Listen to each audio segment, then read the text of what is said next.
नमस्कार, मी प्राध्यापक मिलिंद गायकवाड. यश अकॅडमीमध्ये आपलं मनपूर्वक स्वागत. 2 मे 2026 रोजी दुपारी 1 वाजता ऑनलाईन पद्धतीनं इयत्ता 12वी बोर्ड परीक्षेचा निकाल जाहीर करण्यात आला.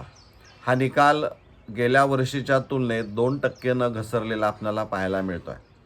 आता खरी प्रतीक्षा आहे ती 10वी बोर्ड परीक्षेच्या निकालाची. या परीक्षेचा निकाल साधारणपणे कधी लागणार ही उत्सुकता विद्यार्थ्यांच्या मनामध्ये जास्त असणारी आहे. परंतु 10वी परीक्षा दिलेल्या विद्यार्थ्यांना जर इयत्ता 11वीमध्ये प्रवेश घ्यायचा असेल तर या सर्व विद्यार्थ्यांच्यासाठी ऑनलाईन केंद्रीय ज्याला आपण म्हणतो सेंट्रलाइज ऑनलाईन ॲडमिशन जी प्रोसेस असणारी आहे त्यातूनच तुम्हाला प्रवेश घ्यावा लागणारा आहे. आणि त्यासाठी myfyjcadmissions.in ही वेबसाईट आहे. या वेबसाईटवर विद्यार्थी नोंदणी म्हणजे विद्यार्थ्यानं स्वतःचं रजिस्ट्रेशन करायचं आहे आणि त्यानंतर ॲप्लिकेशन फॉर्म पार्ट 1 हा पूर्ण भरायचा आहे आणि तो लॉक करायचा आहे. ही प्रक्रिया साधारणपणे 10 एप्रिल 2026 पासून सुरू झालेली आहे. ती निकाल लागेपर्यंत असणारी आहे. पण यामध्ये ग्रामीण भागातील विद्यार्थ्यांच्या मनामध्ये काही शंका आहेत की पास होणार की नाही याची एक थोडीशी मनामध्ये शंका असल्यामुळं काही ठिकाणी विद्यार्थी हे रजिस्ट्रेशन करत नाहीत. निकाल लागल्यानंतरच बघूया असं म्हणतात.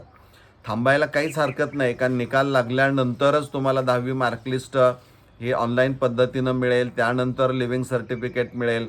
त्यानंतरही जरी आपण रजिस्ट्रेशन केलं, विद्यार्थी नोंदणी प्रक्रिया सुरू केली बरं का, तरी काही फरक पडत नाही. कारण आज अखेरपर्यंत 7.5 लाख विद्यार्थ्यांनीच फक्त नोंदणी केलेली पाहायला मिळते. म्हणजे आणखीन तेवढेच विद्यार्थी शिल्लक आहेत आणि त्यांच्या मनामध्ये शंका असणार आहे की आपण रजिस्ट्रेशन आत्ता करून ₹100 गुंतवण्यापेक्षा निकाल लागल्यानंतरच आपल्याला हा निर्णय घ्यायला बरं असं विद्यार्थी आणि पालकांनी ठरवलेलं दिसतं आहे. त्यामुळं सर्व 10वीचे विद्यार्थी आणि त्यांचे पालक हे 10वीच्या वार्षिक परीक्षेच्या निकालाची प्रतीक्षा किंवा वाट पाहत आहेत. साधारणपणे म्हणतोय की येत्या 11 मे म्हणजे सोमवार 11 मे किंवा मंगळवार 12 मे 2026ला या 10वीच्या बोर्ड परीक्षेचा निकाल लागण्याची दाट शक्यता आहे. तर गेल्या वर्षी 13 मेला निकाल लागला होता, त्यामुळे त्याच्या अगोदर निकाल लागणं हे राज्य मंडळाला आवश्यक असं वाटत असणार आहे. कारण पुढची प्रक्रिया जी असणार आहे ती ऑनलाईन प्रक्रिया असणार आहे प्रवेशाची, त्यामुळं वेळ करून चालणार नाही. त्यामुळं साधारणपणे सोमवार 11 मे किंवा मंगळवार 12 मे या 2 तारखांच्या मध्ये कधी तर 2 पैकी कुठंतरी 100% निकाल लागण्याची शक्यता नाकारता येत नाही. त्यामुळं विद्यार्थी आणि पालक दोघांनी तयारीत राहा. डॉक्युमेंट जी आवश्यक असणार आहे ती सगळी जमा करा.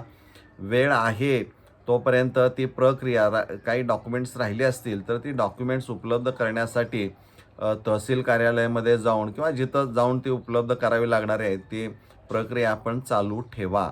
म्हणजे निकाल लागल्यानंतर जास्त गडबड होण्याची शक्यता असते आणि मग अडचणी निर्माण होण्यापेक्षा आत्ताच डॉक्युमेंट सगळी जमा करून ठेवा. तर मला वाटतं एक अंदाज आहे या 2 तारखापैकी एका तारखेला 100% निकाल लागणार, यामध्ये मला कोणतीही शंका वाटत नाही. तरी आपण वाट बघूया, प्रतीक्षा करूया आणि इथंच आपण थांबूया. धन्यवाद.